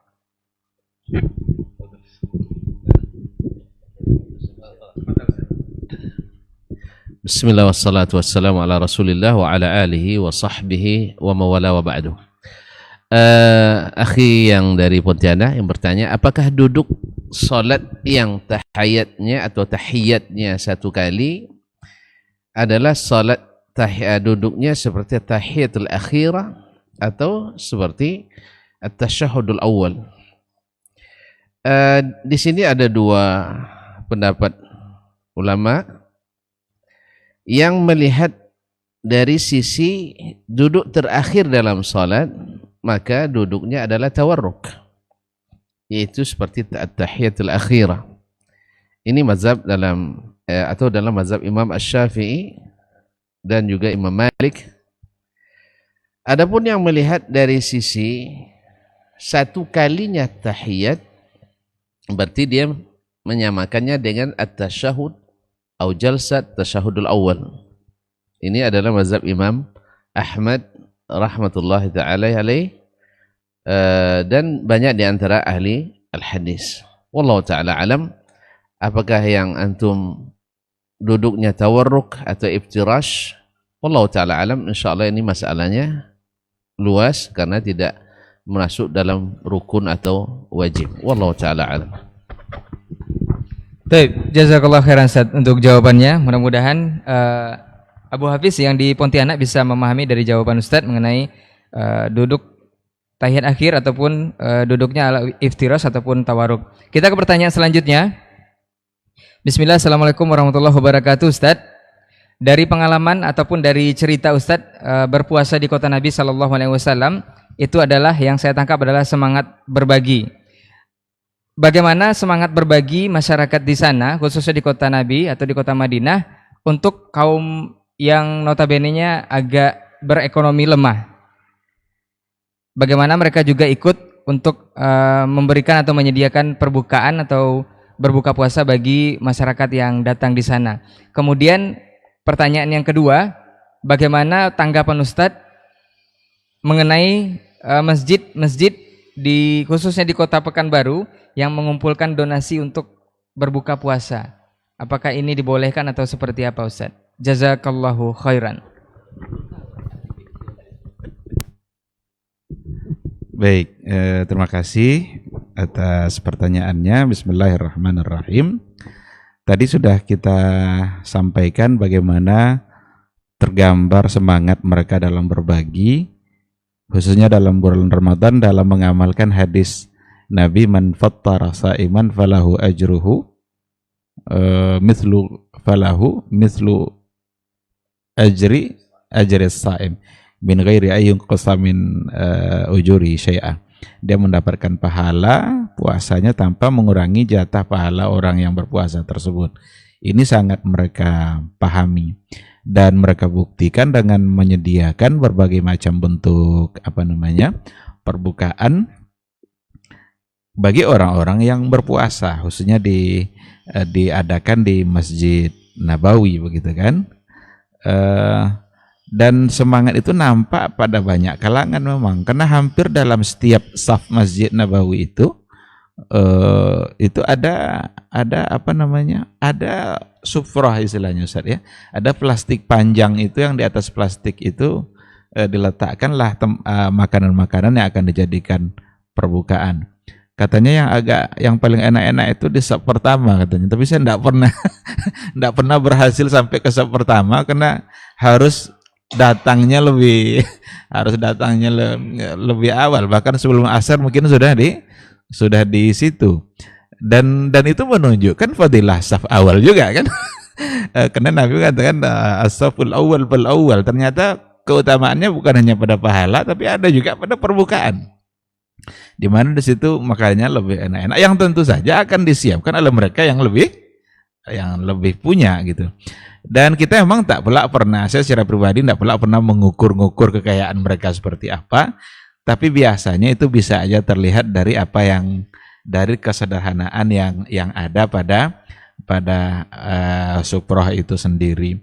Tapi yang jelas mereka begitu bersemangatnya untuk berbagi, begitu mereka ingin memberikan perbukaan kepada orang lain, karena memang Nabi tidak mensyaratkan enak-enaknya itu tidak disyaratkan oleh Nabi. Mungkin dengan kurma, mungkin dengan air zam-zam. Ada kadang yang mereka tak bisa memberi apa-apa, dia siap untuk mengambilkan air zam-zam bagi siapa yang mau. Ini juga satu pengalaman yang luar biasa. Sering itu. Dia tanya mau minum, mau zam-zam, dia yang ngambilkan. Mungkin dia tidak punya apa-apa, tapi dia menyiapkan air zam-zam yang sudah ada. Maka bukan pada jenis makanannya sebenarnya, yang bukan hanya pada itunya gitu, tapi semangat melayani, memberikan sesuatu bagi orang yang berbuka. Ada juga kadang tidak dalam bentuk makanan, dalam bentuk minyak wangi. Sudah ditunggunya kita sebelum kita duduk di dia itu, ada pula mungkin salah satu anaknya yang menyiapkan parfum. Dimintanya tangan kita dicolek-coleknya gini, ternyata itu adalah parfum agar kita letakkan di pakaian atau di fisik kita, sehingga yang duduk di situ wangi semua. Ini kan fikroh, saya kira perlu kita contoh memang ini. Maka sangat rugi kita kalau membenci Madinah, sangat rugi kita kalau mengarahkan hal-hal yang buruk pada Madinah. Itu orang-orang tidak paham itu, orang-orang yang sama sekali tidak mengerti dengan apa itu Madinah yang sebenarnya. Lalu kemudian ketika di kita ada donasi, lalu apa hukumnya? Saya kira kalau dari segi hukum, wallahu a'lam, mungkin tidak ada persoalan, karena itu juga membuka pintu bagi orang lain untuk beramal gitu. Karena tradisi kita tidak seperti di sana yang langsung menyiapkannya, tapi sudah dalam bentuk kepanitiaan yang ada, sehingga orang kadang ada yang ingin memberi, tapi dia bertanya-tanya kepada siapa saya berikan. Karena kalau dia yang langsung menyediakan, mungkin itu tidak menjadi kebiasaan kita gitu, seperti yang ada di sana. Sehingga yang akan dia cari adalah panitia-panitia yang memang memberikan peluang, memberikan kesempatan untuk memberikan perbukaan itu. Maka dengan adanya itu, ya bisa saja itu menjadi lebih baik karena membuka pintu amal bagi orang-orang yang tadinya mencari-cari kemana akan dia letakkan uangnya atau hartanya agar digunakan bagi orang lain untuk berbuka puasa. Maka insya Allah itu tidak mengapa, ya barangkali tidak bisa disamakan dengan meminta-minta, karena pengurus tidak meminta untuk diri dia. Yang meminta-minta itu ketika orang yang mengemis itu untuk diri dia. Sekarang dia malah membuka pintu ibadah, pintu amal bagi orang lain yang memang dia perlu ada itu, sehingga orang lain lebih dimudahkan untuk melaksanakan kebaikan-kebaikan dalam bulan Ramadan. Saya kira itu semoga amalan mereka diridhai oleh Allah Subhanahu wa taala, dan semoga kita bisa memberikan donasi seberapa yang kita bisa, seberapa yang memang kita mampu, karena seberapa kita mampu itulah nanti yang akan kita berikan pengorbanannya atas nama Allah Subhanahu wa taala. Saya kira itu, wallahu subhanahu wa taala a'lam. Baik, jazakallah khairan Ustaz untuk jawabannya. Mudah-mudahan bisa dipahami oleh yang bertanya, dan kita tambahkan mungkin dari Dr. Dasman. Fadhal Ustaz. Ya, terima kasih. Saya tidak menambahkan, menguatkan aja tentang ta'awun 'alal birri wat taqwa. Ya, seperti yang beliau katakan tadi, tidak semua kita barangkali yang punya kesempatan untuk seperti orang Madinah itu yang menyiapkan suprohnya sendiri. Sebab kalau di sana saya tidak jarang, atau boleh katakan sering, menemukan para PNS-nya, pegawai negeri Saudinya, mereka ngambil cuti di bulan Ramadan. Nah, ngambil cutinya pas di bulan Ramadan. Ya. Kalau kita di bulan Ramadan bukan cuti, tambah tambah pekerjaan. Allah musta'an. Jadi beda. Maka kita memerlukan dalam bab ini ta'awun 'alal birri wat taqwa. Nah, untuk yang seperti ini di Madinah sendiri secara khusus, dan di Arab Saudi secara umum juga sudah diterapkan. Misalnya melalui lembaga An-Nadwah Al-Alamiyah Lishabab Al-Islami, yaitu WEMI, atau melalui Mustauda Al-Madinatil Khairi yang juga bergerak di bidang sosial untuk memberikan bantuan-bantuan kepada yang membutuhkan. Mereka juga menerima donasi untuk disalurkan khususnya kepada kaum musafirin, orang-orang yang musafir. Bahkan juga di pelataran Masjid Nabawi juga ada suprohnya. Nah, biasanya suprohnya ini yang dia bilang oleh Dr. Helmi, yang di pelataran itu bernas-bernas. Sebab ada nasi, ada ayam, ada kambing, ada onta. Kalau yang di dalam masjid tidak. Walaupun kata beliau di sub pertama lebih bagus hidangannya, sama aja lebih kurang Ustaz dengan yang di belakang, karena saya pernah juga di sub-sub depan itu lebih kurang sama. Mungkin merek Zabadinya beda, satu Marai, satu Wataniya barangkali ya. Ustaz tidak usah berkecil hati, tidak pernah merasakan. Insya Allah lebih kurang sama. Tetapi apa namanya yang disebutkan tadi itu sudah ada secara membabi ta'awun 'alal birri wat taqwa insyaallah taala. Cuman pesan kita kepada para panitia untuk menjaga amanah dalam masalah ini, karena ini titipan orang, harus dialokasikan memang untuk bulan Ramadan ya bulan Ramadan. Jangan disimpan pula untuk bulan setelah itu. Kalau nak donasi harus dibunyikan bahwa ini Ramadan dan di puasa Syawal misalnya. Dan alhamdulillah di negeri kita orang-orang baik sangat banyak. Alhamdulillah sudah mulai beberapa masjid kita ketahui Ustaz ya. Ya ada satu masjid setiap hari Ramadannya Masya Allah ditanggung oleh yang membuat masjidnya. Sampai puluhan juta setiap hari dia donasikan, semoga Allah berkahi hartanya, keluarganya, umurnya, dan diterima amalnya. Semoga Allah jaga keikhlasannya. Dan itu sudah banyak alhamdulillah di mana-mana.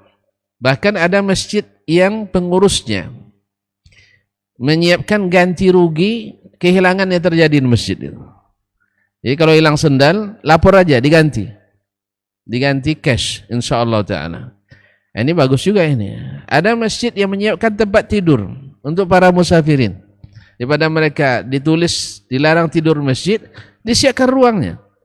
Atau disiapkan masjid kasurnya. Sehingga tidak akan ada lagi mengotori masjid. Daripada membuat tulisan dilarang tidur di masjid. Karena tidur di masjid barakah lah insyaallah, minimal dia masuk salat dulu 2 rakaat, kemudian disiapkan tempatnya. Wallahu musta'an. Ini juga patut dicontoh oleh kaum muslimin khususnya di bulan Ramadan ini supaya orang lebih betah di masjid. Dan ini yang mungkin dapat saya sampaikan. Terima kasih. Wassalamualaikum warahmatullahi wabarakatuh.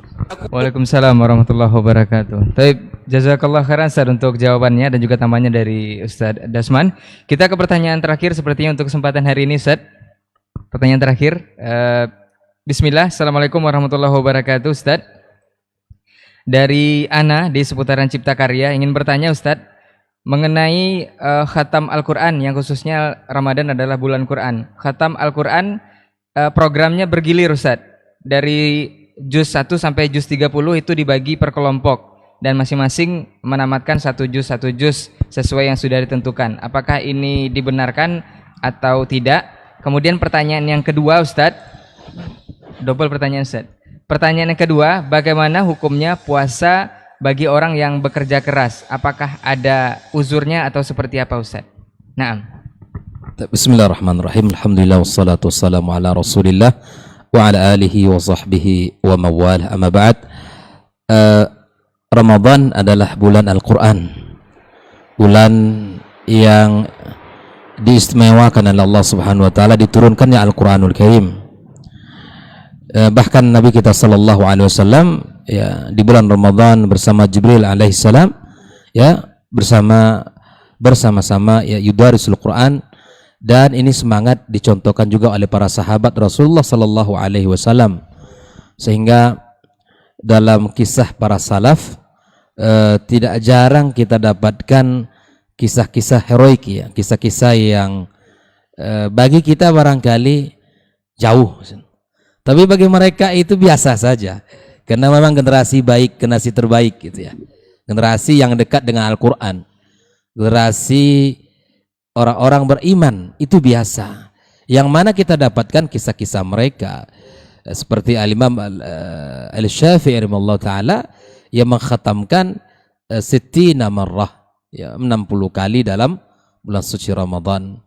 Kemudian ada yang mengkhatamkan setiap satu malam sekali, seperti Imam Bukhari juga mengkhatamkan Al-Quran ya, kemudian di siang harinya satu hari. Dan Para ulama yang lain juga demikian. Ya, para sahabat apalagi mereka mengkhatamkan Al-Quran, menyelesaikan Al-Quran, bacaan-bacaan Al-Quranul Karim. Walaupun ada hadis Nabi yang menyuruh bahwa jangan kita sampai mengkhatamkan alal akal 3 hari saja, 3 hari ya.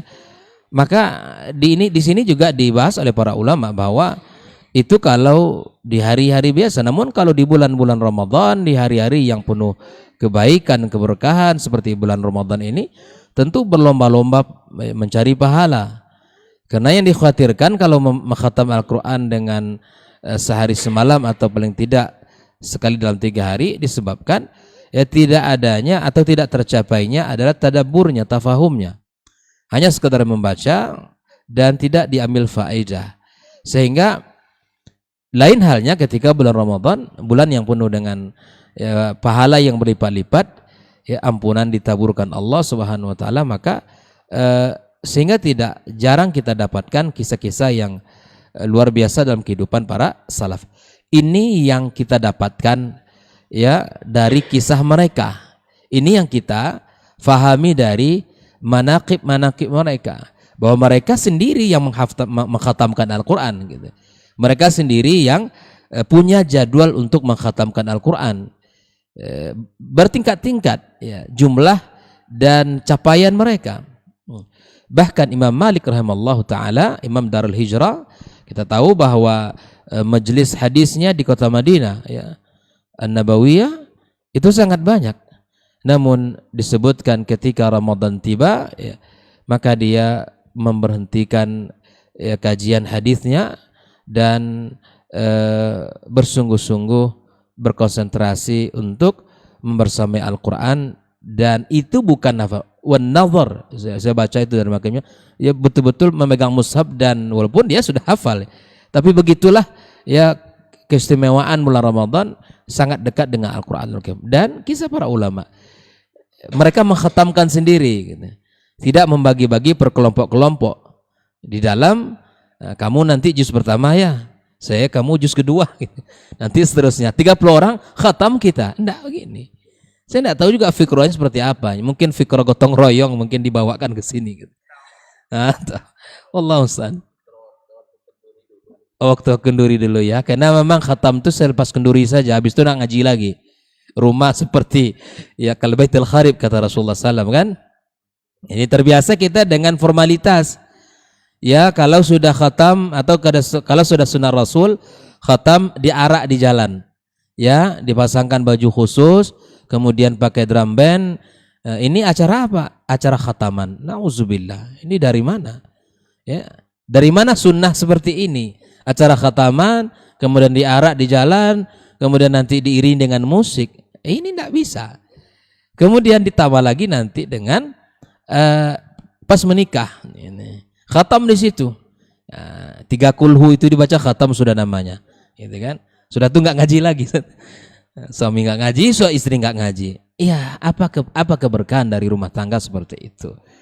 Yang diajarkan kepada kita adalah ya kita ya memiliki semangat bersama Al-Quran, dan kita membaca Al-Quran dan kita memahami maknanya, terus kita mengamalkannya. Ini yang saya fahami dari yang ada tuntunan dari kehidupan para salaf ya. Dan wallahu taala alam dari mana kebiasaan membagi-bagi per kelompok-kelompok untuk mengkhatamkan tadi.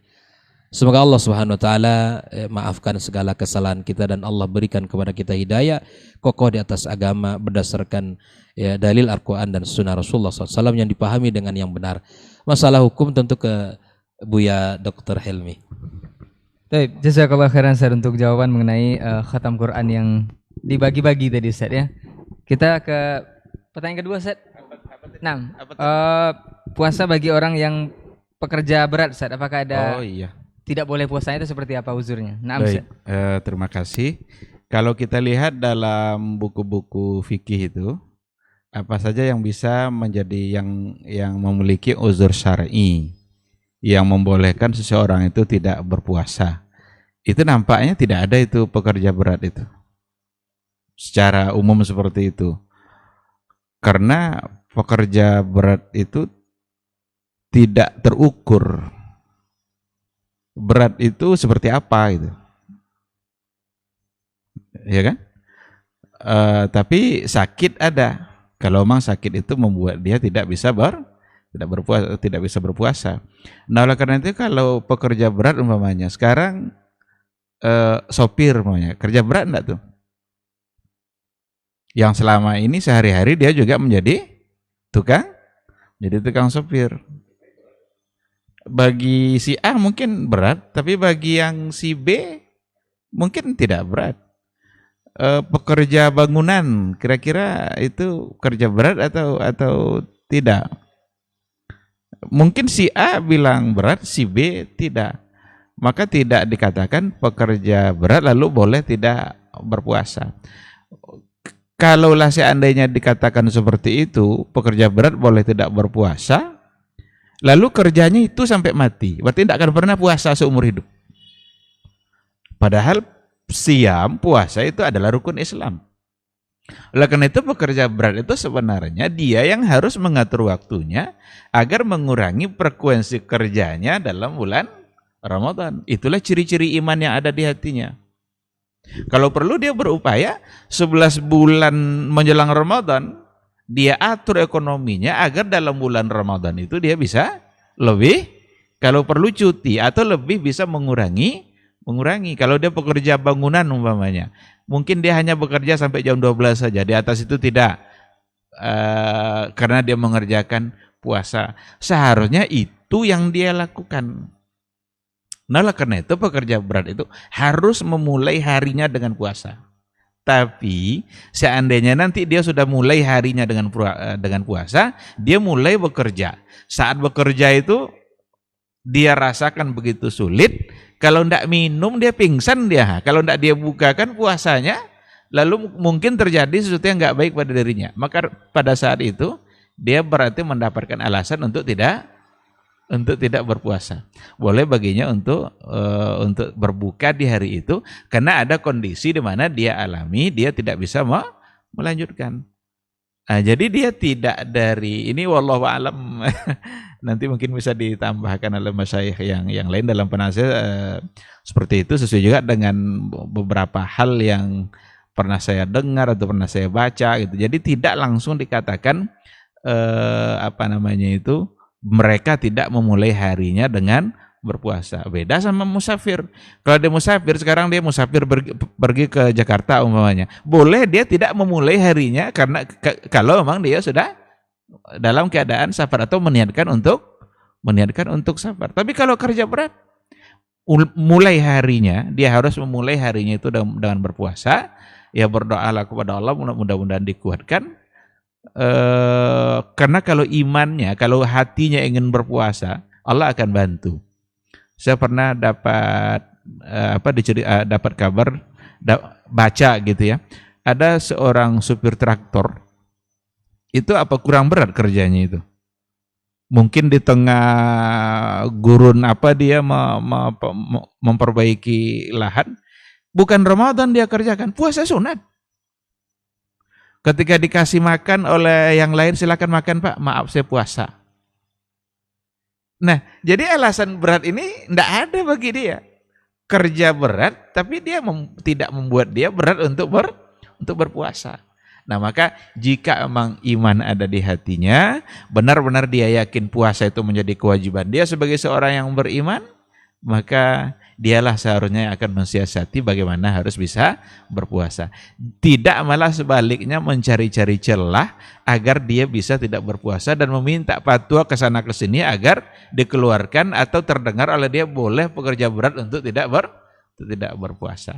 Nah, tapi sekali lagi, jika di saat dia berpuasa mungkin terjadi sesuatu yang sangat berat bagi dia untuk melanjutkan puasa, kalau tidak dia bukakan mungkin akan memudaratkan dirinya, maka saat itu arti dia dibolehkan untuk berbuka. Silakan dia berbuka dan alasan kemampuan yang tidak bisa melanjutkan puasa. Saya kira seperti itu. Wallahu subhanahu wa ta'ala a'lam. Baik, jazakallah khairan Ustaz untuk jawabannya mengenai puasa untuk yang pekerja berat. Tapi secara syariat memang tidak ada ketentuan hukumnya Ustaz ya, untuk uzurnya Ustaz ya. Nah, baik, itu pertanyaan terakhir sepertinya. Sepertinya saya mepetnya tadi di jam 9.30, sekarang udah sampai jam 9.40. Nah Ustaz, sepertinya memang waktu yang membatasi kita. Mudah-mudahan dan insya Allah di Selasa pekan depan kita akan kembali lagi bersama para narasumber kita, bersama para guru kita ini dengan tema yang berbeda ataupun tema yang selanjutnya. Jazakumullah khairan untuk perhatian antum semua yang sudah menyimak dari awal sampai saat ini, dan juga pertanyaan-pertanyaan sudah masuk juga untuk ikhwan yang di studio, terkhusus untuk para masyayikh kita, para guru kita yang sudah memberikan ilmunya dan juga sudah berkesempatan hadir untuk hari ini. Afwan untuk semua salah kata dan khilaf bicara, kita tutup dengan doa kafaratul majelis. Subhanakallahumma wa bihamdika asyhadu an la ilaha illa anta astaghfiruka wa atubu ilaik. Assalamualaikum warahmatullahi wabarakatuh.